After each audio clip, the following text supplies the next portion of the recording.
শ্যামনগরে কাকড়া প্রজেক্টে বিষ প্রয়োগ, থানায় অভিযোগ। Desk news. সাতক্ষীরার শ্যামনগর উপজেলা দাতিনাখালী এলাকায় একটি কাকড়া প্রজেক্টে বিষ প্রয়োগ করে লক্ষাধিক টাকার ক্ষতি সাধনের অভিযোগ উঠেছে।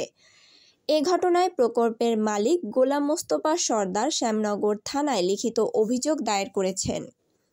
অভিযোগ সূত্রে জানা গেছে, দাতিনাখালী গ্রামে রিয়া এন্টারপ্রাইজ নামে একটি কাকড়া সফট সেল প্রজেক্ট পরিচালনা করেন গোলাম মোস্তফা।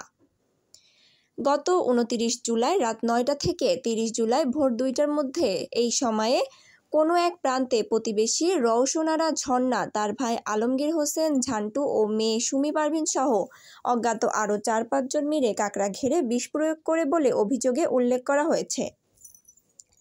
গোলাম মোস্তফার দাবি, ওই সময় তিনি ঘেরে গিয়ে কাকড়ার বাক্সে অসংখ্য কাকড়া মৃত অবস্থায় পান এবং পানিতে তীব্র বিষের গন্ধ অনুভব করেন।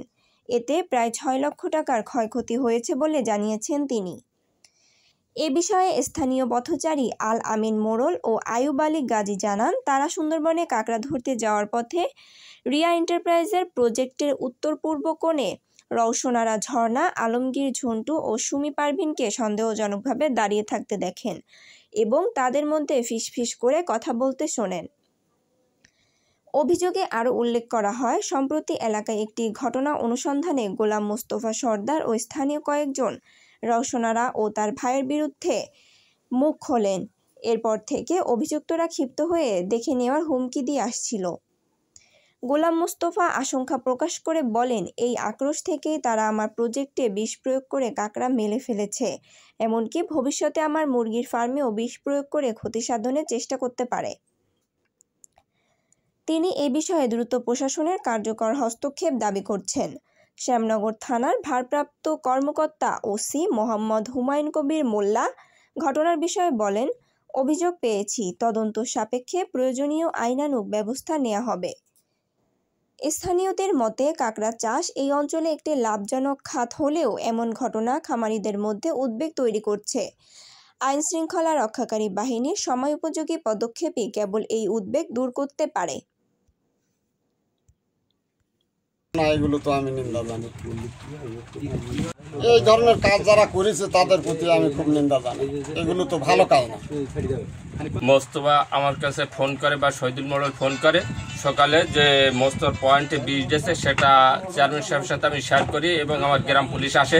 এখানে গণ্যমান্য বা প্রজেক্ট মালিকদের ডাকি, সবাই সম্মিলিত আসে।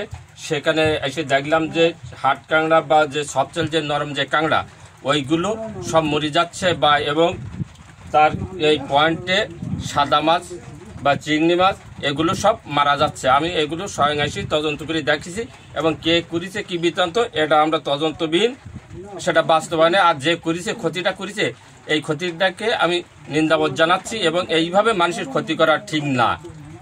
এরপরে যে আজকে এই পয়েন্টটাই ক্ষতি করেছে, দ্বিতীয় যে আশেপাশে ক্ষতি করবে না এমন কোনো না, সেজন্য তদন্তবিহীন তদন্ত হওয়ার পরে সেজন্য ভালোভাবে একটা সাজা প্রাপ্য পায়। আমার এই বিষ মারার পিছনে আমার পাশের একটা শরিক আছে, সেই শরিকই আমাদের পাশাপাশি প্রজেক্ট। এখন আমার বাড়ির উপর দেখে ওই প্রজেক্টে আসে, রাস্তাঘাট ভেঙে যাচ্ছে। আমি তাকে বলি কি এই সাইডে যাতায়াত করো না, যাতায়াত করতে মানা করার কারণে সে আমার সাথে এই ঝামেলাগুলো করেছে এবং সেইখান থেকে আমার সাথে শত্রুতা। বলিস কি তোরে আমি দেখে নেবো যে তুই এখানে কীভাবে ব্যবসা বাণিজ্য করে খাইস। এখন সেই বললো যে তোরে ব্যবসা বাণিজ্য কীভাবে করে খাই, সেই দেখে নেওয়ার কারণ থেকে সেইখান থেকে শুরু হয়েছে। হওয়ার পরে তার মামারদের সাথে তাদের সাথে জায়গা নিয়ে একটা বিরোধ হয়। হওয়ার পরে আমরা পাশের শরিক বলে আমারে ওই সাথে কেসে জড়াই দেয় এবং আমারে বলি দেয় যে তোর ব্যবসা বাণিজ্য এখান থেকে করে খাইতে পারবি না এবং তোরে করে খাই দেবো না এবং এমনকি তোরও দেখে নেবো, তোর কিন্তু মারি লাশ বানাই দেবো বলো এবং মুরগির ঘরের ও চাষ করতে দেবে না। সেই অবস্থাতে সেই পর্যন্ত যেটা মুখে বলেছে সেটা বাস্তবেও সে এই বিষ মারি প্রমাণ করিতেছে। এই প্রজেক্টটা আমাদের নিজেদের প্রজেক্ট, আমরা সেইভাবে চালাই আর কি।